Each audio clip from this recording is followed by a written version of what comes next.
about $3 to $3.5 million into it. By the time it came to the summer of 2008, when we finally got the last approval from the town and the state. So great. We're so excited. I call up the banks. We're like, okay, we're ready. And they go, yep, we're not lending right now.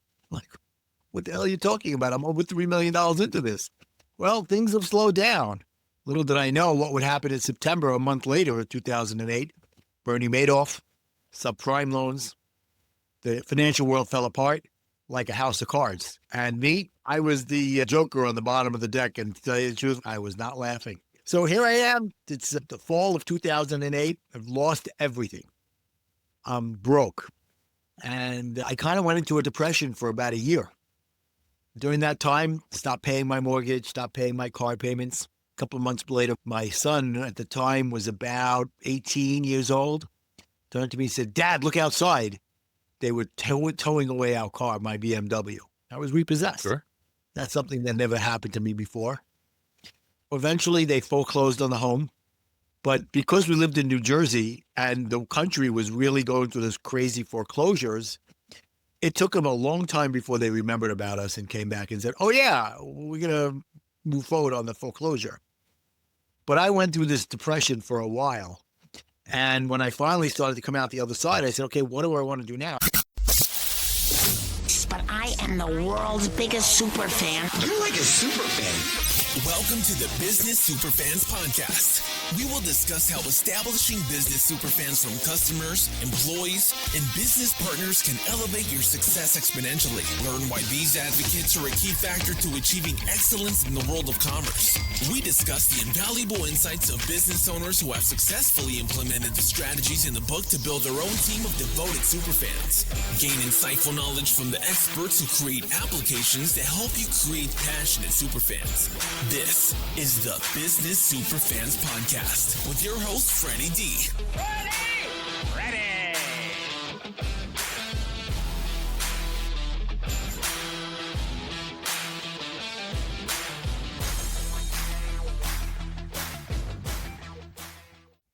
Hey, Superfan Superstar, Freddie D here. In this episode 109, we're joined by Martin Salama, known as the architect of the Warrior L.I.F.E code. Martin is a master of mindset transformation, helping people uncover their greatness so they can live their true life potential and embrace what he calls living incredibly full every day. For over a decade, he's been guiding entrepreneurs, coaches, and consultants from overwhelm and frustration to clarity, confidence, and consistent success. Through his signature coaching program, the Warrior L.I.F.E code, Martin empowers clients to break free from stress, scale high-ticket offers, and build seven-figure businesses, often in under 2 years.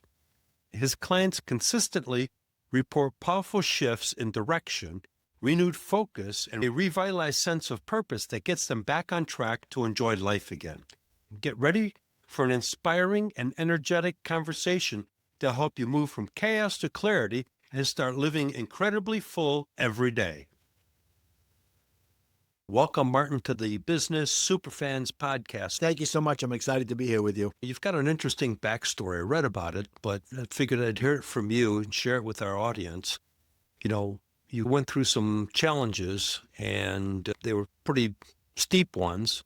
You ended up punching through, and that in turn turned around your life to where you're now helping other people punch through their challenges. Let's talk about that a little bit, Martin.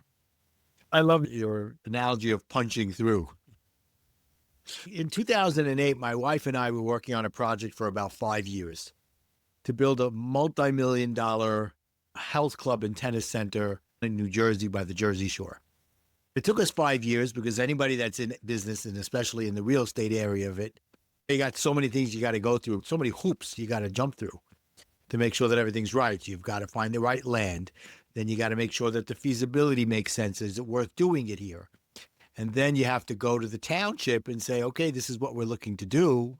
Okay, we think it's okay. Go find out what you got to do. And then architects, engineers, all that, every time you go back to the township, they'll come up with something else that they want you to figure out. Surprise. And this whole time we're going to the banks, and this is the early 2000s, the banks are like, yeah, we love it. We can't wait. They were lending money like crazy in the early 2000s. So this whole time we're funding it, borrowing money, refinancing our home, getting investors and all this. We were about $3 to $3.5 million into it. By the time it came to the summer of 2008, when we finally got the last approval from the town and the state. So great. We're so excited. I call up the banks. We're like, okay, we're ready. And they go, yep, we're not lending right now. I'm like, what the hell are you talking about? I'm over $3 million into this. Well, things have slowed down. Little did I know what would happen in September, a month later of 2008. Bernie Madoff, subprime loans.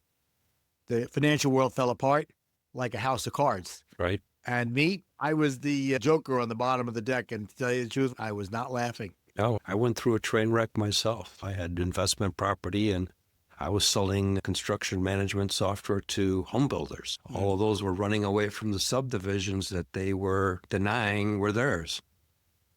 Right. So you get me. Yep. So here I am. It's the fall of 2008. I've lost everything. I'm broke. And I kind of went into a depression for about a year. During that time, stopped paying my mortgage, stopped paying my car payments. A couple of months later, my son at the time was about 18 years old. Turned to me and said, Dad, look outside. They were towing away our car, my BMW. I was repossessed. Sure. That's something that never happened to me before. Eventually, they foreclosed on the home. But because we lived in New Jersey and the country was really going through this crazy foreclosures, it took them a long time before they remembered about us and came back and said, oh, yeah, we're going to move forward on the foreclosure. But I went through this depression for a while. And when I finally started to come out the other side, I said, okay, what do I want to do now? I've been a businessman my whole life. You know, Freddie, they don't call us businessmen anymore. They call us entrepreneurs now. Right. Same package, I'm like, just do different I want label. to continue that? Exactly. I said, do I want to continue that? I really didn't love doing it. I was always in the sales end of it, always having to hustle for it. And I didn't love it. So I thought about it and I said, well, what do I like doing? And one of the things I loved doing was getting involved in community events. And I was always a leader. As a leader, I was one of these guys that people would come in and say, but I can't do what you're doing. I'm like, but I don't need you to do what I'm doing. I'm doing that. What are you good at? I asked them questions, figure out what they were good at, and say, okay, let's utilize your potential there. So I looked at that. I said, you know what? That's kind of like coaching. So I looked into it and I decided to become a life coach. And finally made the decision, went to the coaching school and I said, look, I can't afford you. They said, go get funding. I said, I can't get funding. My credit is in the crapper.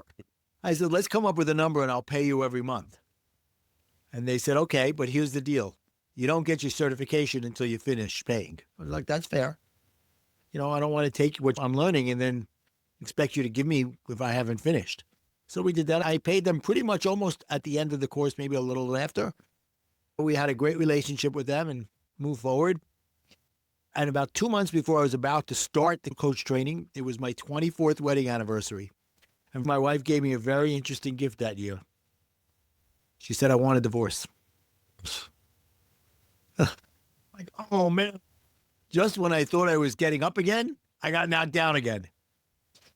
And what went through my head is, why does everything keep happening to me? And now I could look back at that statement and recognize that the issue was right there in that statement. By my saying, why is everything happening to me? I was basically saying it was everybody else's fault. Looking to blame everyone else. Now I say things happen through me. I've heard people say things happen for me. I think that's a little selfish. Thinking, oh yeah, everything's just going to come for me. I believe that it happens through you and you take the responsibility for the good and the bad and the indifferent as it comes along. It's the choices we make. Exactly right. People think, oh, if I don't make a decision, everything's fine. When you don't make a decision, you're making a decision. Exactly. So I decided at that moment when she told me that I'm still going to go through with coach training. And I think God was tapping me on the shoulders saying, oh, you want to do this? Great. Let's make sure you really understand that you're at the bottom of the barrel and you're moving yourself up, and be open for what you're going to learn when you go to this coach training. I went in with an open mind and willing to do anything to move forward. And if I never coach another client again, it was the greatest money I ever spent because it changed my life. Wow, what a story. What a story.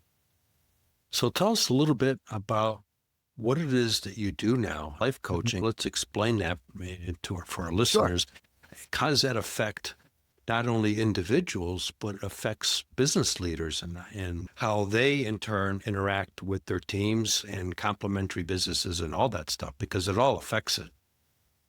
100%, 100%. I'm a life coach. I'm a business coach. I'm a relationship coach. I started as a divorce recovery coach. Right? I just got through the divorce, and going through coaching at the same time helped me get through it. But let's focus on the business side of it a minute. And the interesting thing is, very often when I'm working with businesses, and it's usually the upper echelons, the executives, the owners, and they realize very quickly that it's not the business that needs to shift. It's the leadership that needs to shift. And it's the mindset of the leaders, and that they set the culture for the entire company. Absolutely. Absolutely. So even though I call it business coaching, as we get into it, we start to unwrap and peel back the layers of what's really going on and what the core issue is that needs to be corrected, redesigned, whatever it is, to get the whole company on the right track. Yeah, because you look at what Sir Richard Branson says. There's no separation really between business life and personal life. People think there is, but really, as he calls it, it's called life. And living, when you're working, you're living. When you're not working, you're living. And so you've got problems at home. That's going to come through at the office. It doesn't matter what position you're in. You can be the janitor and you can be the owner of the company.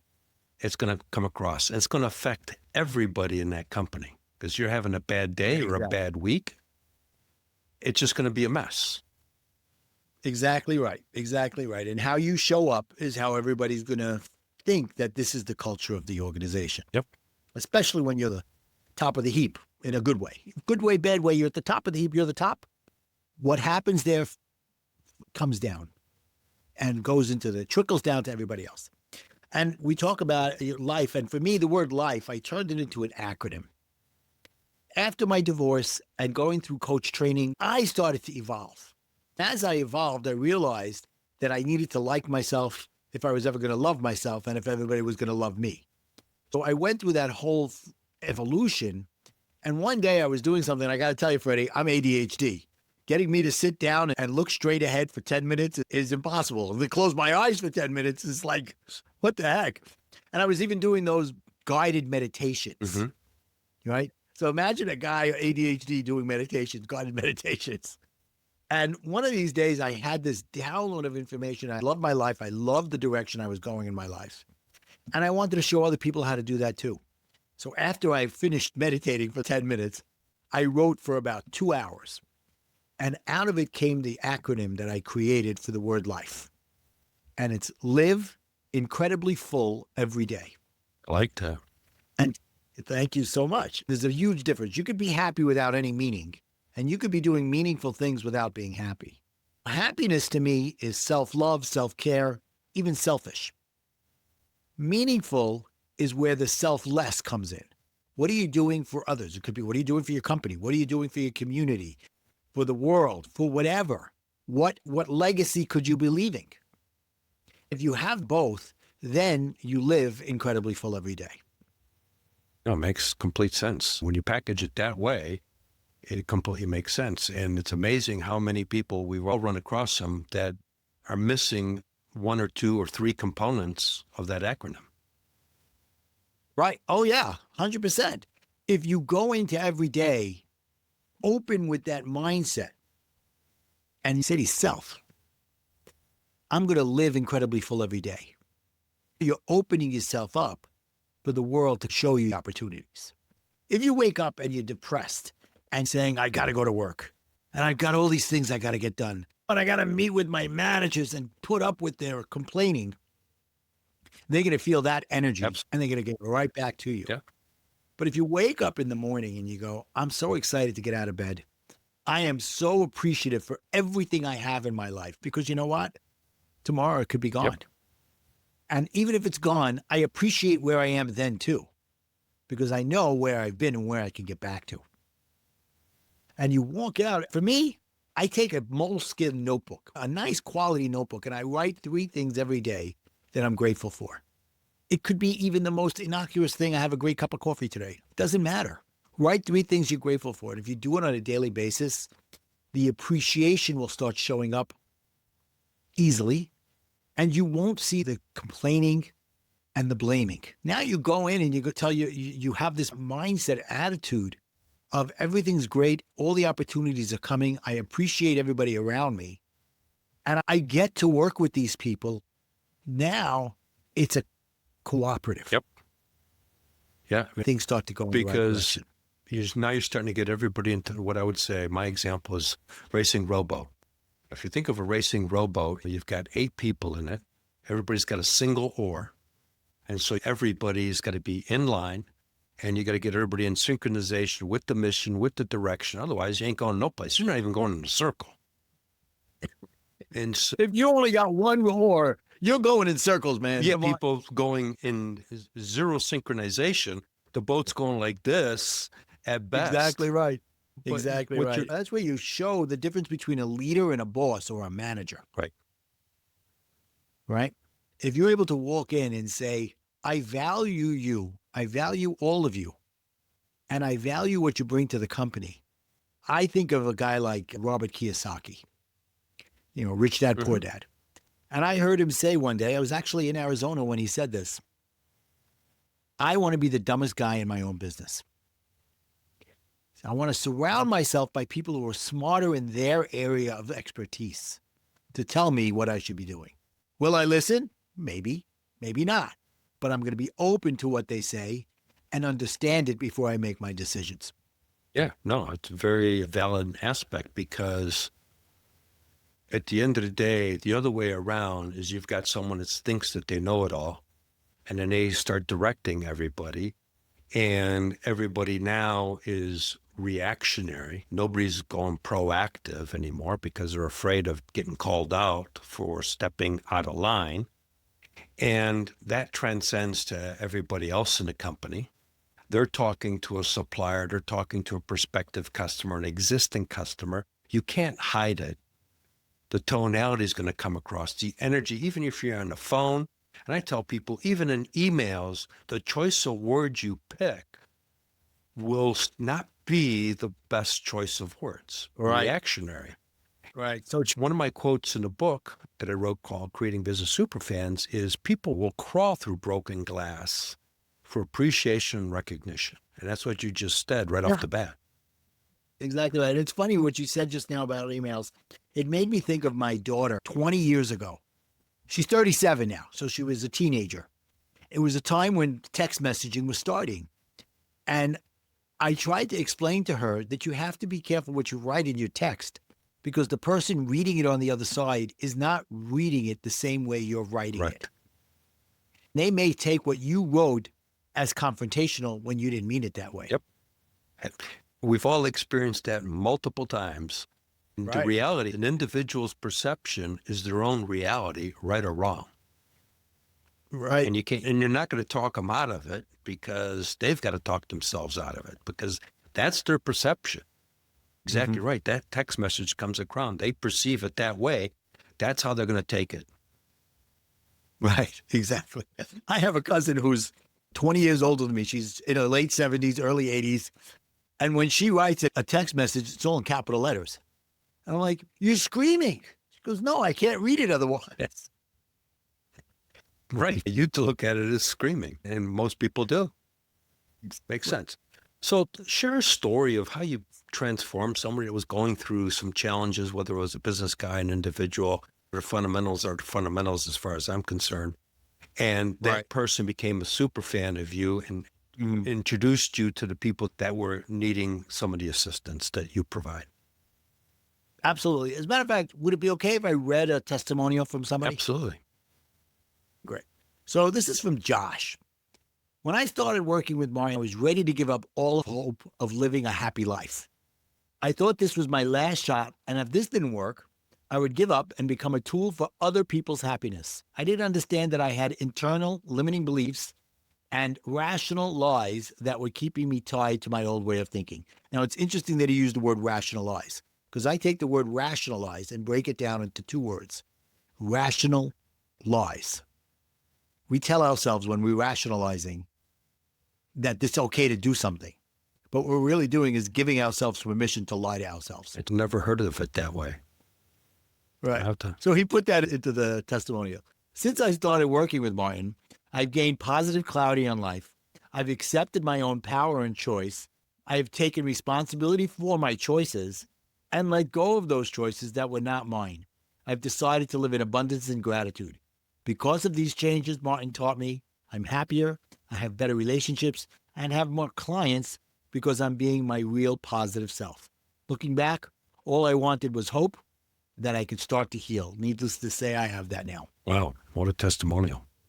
I Thank would you. classify as a solid super fan of how you Yes, transform absolutely. their A raving life. fan. Yeah. So let's talk about some things that, you talked about writing at least 2 to 3 appreciations of gratitude, expressing gratitude every day. What can a business leader or an individual at a company that is frustrated about their job, they're frustrated about where they're at in their situation? I've known a few people that got themselves terminated, and so now they're freaking out. And it was part of it was their own doing. Right. Yeah. So imagine we take what we're talking about here, about appreciation, and he starts off every day saying, I've got to change my mindset. How can I do that? How can I stop being frustrated and replace it? How about if I start by looking for ways to appreciate the people that work with me? So instead of saying, oh, I appreciate this cup of coffee, I appreciate that Mary did this report in such a great way. Right? And then he turns around and he gives that appreciation directly to Mary and says, you did exactly what I asked for. You went beyond what I was looking for. And use that as a way of shifting that lack mentality of frustration into one of abundance and looking for the people around him that can help him grow the company, and he can help them grow themselves and the company as well. I think that goes as well for coworkers, because we both experienced where coworkers just don't get along. They're focused on all the negative stuff of the other coworker, and they're pointing fingers and they're running into HR and blah, blah, blah about this worker and blah, blah, blah about that worker. And I mean, it happens all the time.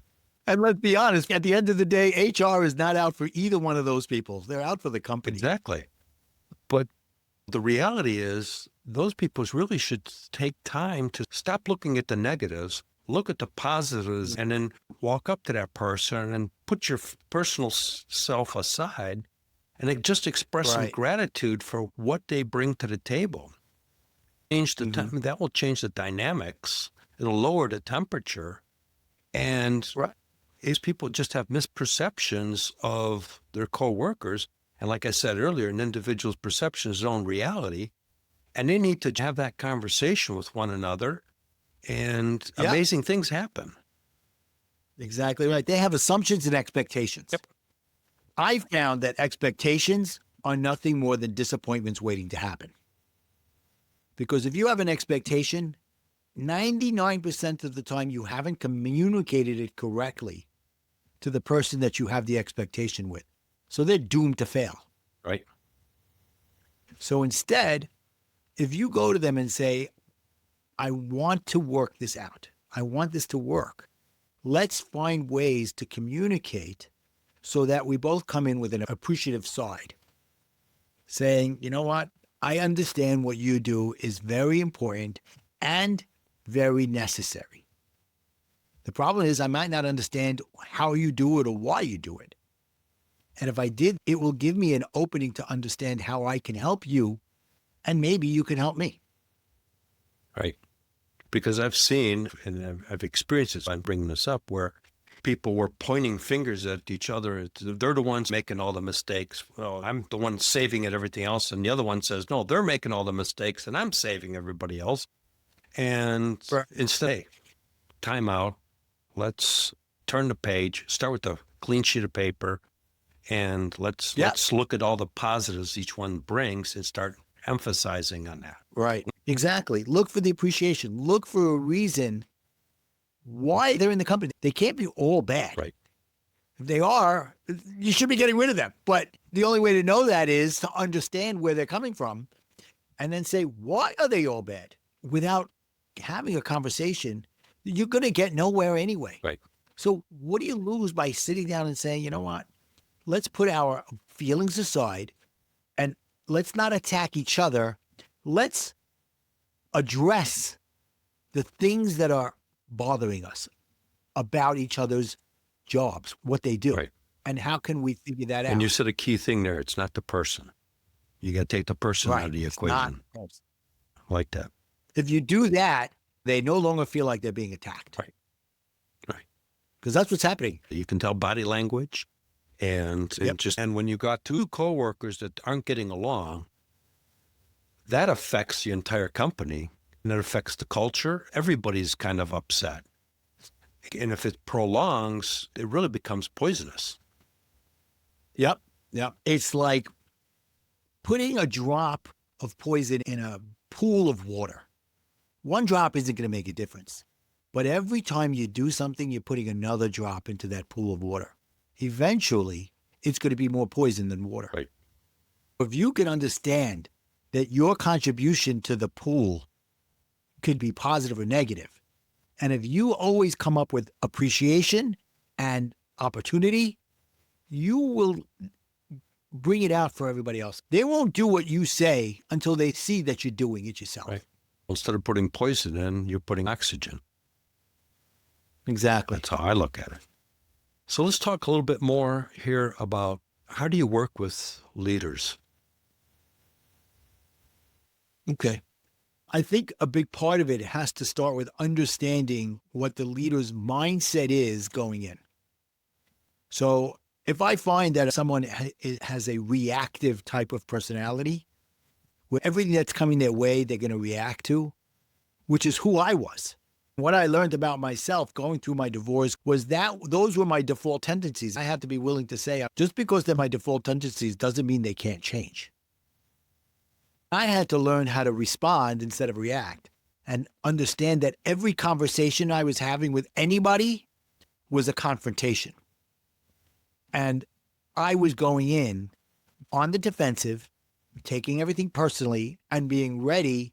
You remember that guy that says, let's get ready to rumble? Right. Yeah. Well, that was me. That was my mindset. Everybody that was going to come to me, they were going to attack me. So I had to understand that, wait a minute, it's not them, it's me. And they're coming to attack me because they already know I'm going to be on the defensive. Right. So I've got to start to diffuse the fire before it happens. And how do I do that? By responding instead of reacting. And it didn't take overnight to do. It took a while. And as a matter of fact, I took what I learned and put it into my coaching program and my book, which is called Warrior to Warrior. Okay? Go from somebody who worries about everything to a warrior, somebody who could go through adversity and come out stronger. I took an example that my kids learned in school when the fireman came to teach them about fire safety. And the fireman says, there's 3 words I want you to know when you're in a fire situation. Stop, drop, and roll. Stop what you're doing, drop to the floor, and roll away from the smoke. I said, you know what? That's who I am when I get into a tense situation. I'm ready to freak out and run to the door, and it could be the fire door. Right. So instead, I taught myself, and then I put it together and teach my clients, stop what you're doing. And before you react the way you've done 99 times out of 100 to start the confrontation, stop. Don't react. Think. Instead of think about what they're saying to you. Are you taking it personally? Will it change your life? Is it about you or is it about them? Is it about another situation?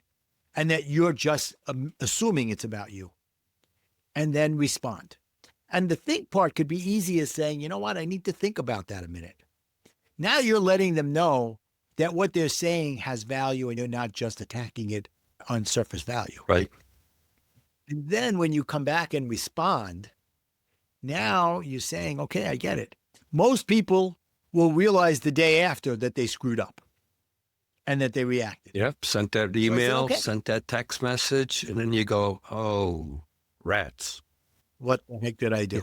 So I said, okay, if you can figure out that the next day you screwed up, stop. Think about how you could have done it differently. And here's the most important part. Go back to that person and apologize, not expecting anything back in return.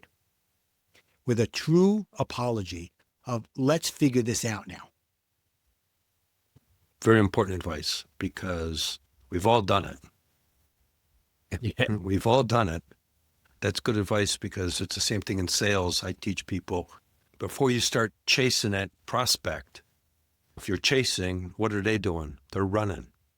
They're up. I'll use the example, go dating. You're trying to attract an attractive individual and you start calling and pursuing them, they're running. Do you want to reverse it? You want to become attractive, so they're coming to you. What you're really advising is if you stop and think before you react and then react appropriately, you become much more attractive because their expectations are that you're going to react the way you've always reacted, and you react differently. They're going to go, whoa, did that just happen? Right. Exactly. It turns it instead of stop, drop, and roll to stop, think, and respond. Very good advice. Yeah. Very good advice. Thank you. And it took me a long time to get it down, and it takes a while for my clients to get it too. And I tell them, every chance that it happens is a learning experience. It's not a failure. It's a way to understand how to do it better the next time. It's like failing forward. At least you're failing forward, you're improving, versus failing backwards Exactly. where you're sinking yourself deeper into the hole. Exactly right. Let's talk a little bit more about the programs that you offer. What would you like to know? I mean, is it just there's no set program or you have a structured setup? Yeah. So I have a few different programs. One is helping people shift their mindset from lack to abundance. On a deeper level, it's about helping them shift from self-conscious to self-aware. When you're self-conscious, it's your ego getting in the way. It's negativity, it's blame, it's fear. Okay? All those negative things. And when you're self-aware, it comes from humility, self-worth, and self-love. If you shift there, everything else will start to fall into place. Another thing I've been doing is working with clients, specifically mostly coaches and consultants, to help them get to a 7-figure business within 2 years, guaranteed. So how I do that is I put in what I call a risk reversal strategy. I tell them I'm going to get you to $1 million. Is it worth it to pay me $100,000 if you get there? Yeah, but I don't have it now. Good, I don't want it now. What I want is a small amount now on the information that's going to get you going. And then I don't want you to pay me again until you have results. So then you're paying me on results. How much of a super fan, raving fan would I have if they don't have to pay me again until they're successful? I'm going to keep staying there until they get successful. I won't give up on you if you don't give up on you. That's an important statement right there because a lot of people give up on themselves. Right. And when they do, I'm in their face in a kind, loving way saying, why are you giving up on yourself? They have to understand it's a 3-legged stool. The first leg is having the right systems in place. The second leg, it doesn't matter how much you believe in me and my program. If you don't believe in yourself, you're not going to take the information I'm teaching you and coaching you and putting it into process because you're holding yourself back. So a big part of it is bringing in that lack to abundance mindset. And then the third one is teaching them to be scalable so that they don't have to do everything themselves. And understanding something I learned, I've been doing for a long time, but then I read a book by a gentleman named Dan Sullivan called Who Not How. You know that book? I've heard of it. So Who Not How basically says, I wake up in the morning and I said, how am I going to do this? How am I going to do that? You're asking the wrong question. The question is, who am I going to get to do this for me? As I talked about Kiyosaki before, him saying, I want to be the dumbest person in the room, I say, The people that know how work for and with the people that know why.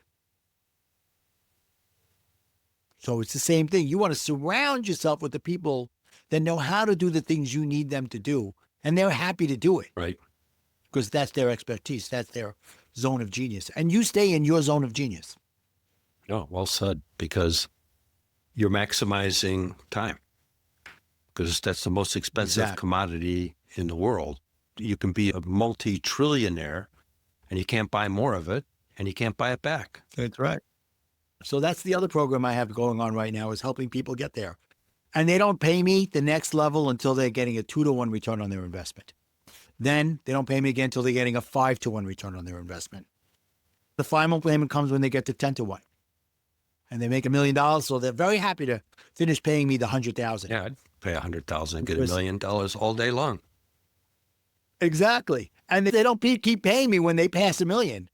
But by then, we've built a partnership, a relationship, where we're looking to ways to do business together. We're going to be in masterminds together, true masterminds, Napoleon Hill style masterminds. Yep.